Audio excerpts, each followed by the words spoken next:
Sympathy beyond the confines of man, that is, humanity to the lower animals, seems to be one of the latest moral acquisitions.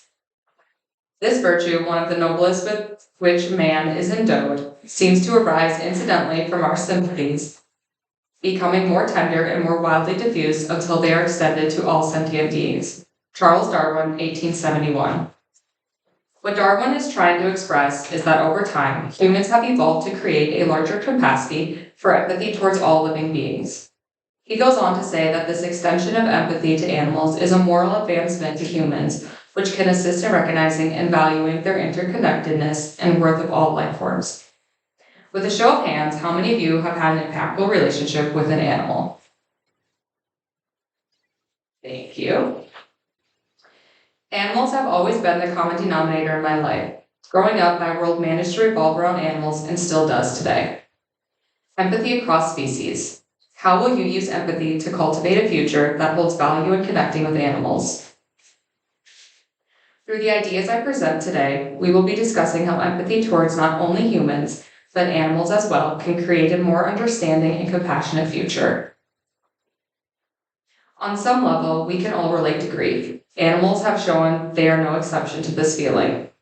One of the most well-known examples of animals experiencing grief is Flint, a 1.5-year-old chimpanzee who withdrew from his group, refused to eat, and soon died after the death of his mother Flo.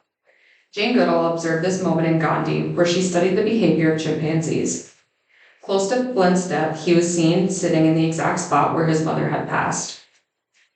In 2000, Bake Off states elephants have been observed to stand over a stillborn baby for days with their head and ears hanging down quiet, moving slowly as if they are depressed. Another instance involves orphan elephants often waking up screaming after witnessing the death of their mothers. Another emotion that many animals seem to exhibit is joy. The article Dogs Functionally Respond to and Use Emotional Information from Human Expressions, written by Albuquerque and Frazida, discuss how dogs are emotionally happier if their owner is. Heart rate, body temperature, and facial expressions have all been used to assess emotional expression in dogs. This shows how the bond between a human and a dog can bring out the butterfly effect with joy. Just like infant humans, baby animals have also shown interest in play. In 2000, Bake Off wrote about a scientist, Canfield, who observed a young elk calf in the Rocky Mountains that was running around and jumping in a snow pile. The calf would twist its body in the air and continue to go back to the snow pile, even though there was plenty of grassy terrain nearby. Empathy towards animals fosters deeper connections and healthier relationships between humans and animals. In The Healing Role of Assistant Dogs, Irvin states, the bond between an assistant dog and its human partner most closely resembles a bidirectional attachment. This goes to show that the human relies on the dog for assistance in daily living, and the dog relies on the human to provide nutrition, shelter, and social connections. This is a great example of mutual empathy within a human-dog bond. Along with service dogs and emotional support animals, everyone's mental health can benefit from having an interaction with an animal. Cat cafes and goat yoga offer opportunities for people to come together and support one another with the comfort connection of an animal. Empathy in nature, human-wildlife connections. Not only do animals provide comfort, but they can also inspire. Many people, such as the elderly, love to observe birds and connect with them by providing birdseed.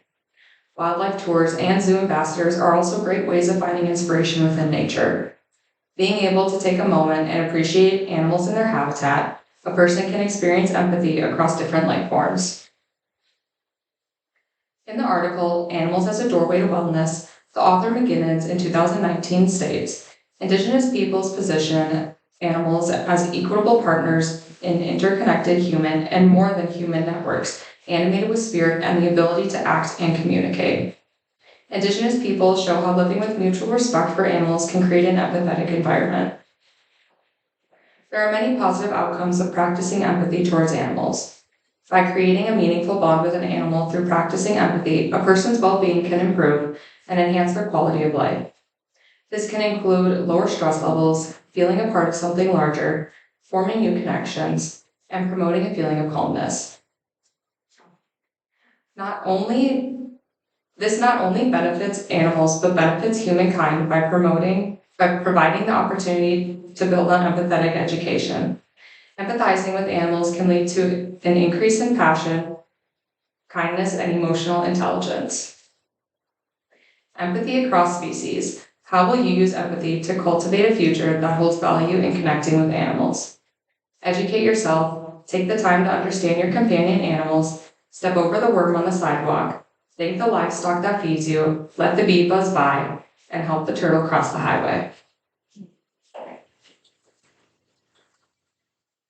Do any of you have any questions? Yes. In your speech, you mentioned service animals and ESAs. Do you have any personal experience with those? Yes, I have my own ESA. It's a cat named Bagheera, and he helps me tremendously with my daily living. Yes. How will you convert this research you did for the speech into your career in the future? So I want to be a veterinarian, so doing this research on how animals express their emotions helped me greatly. Because in a clinic setting, when I walk into a room, I will be able to better understand what they're trying to express and how they're doing it, which will further help me if I need to get up and close with them, like during a diagnostic situation. What is the thing that your service cat? I'm sorry. What does my service cat do for me? Yeah, like what's your favorite thing about your cat? My ESA, I love, at the end of the day when I come home, it's nice to know that I'm not alone, you know? He gives me cuddles and lets me know that everything's okay. Yes. Have you ever been to a goat yoga? I have not, but it's on my bucket list. Any more questions? Thank you.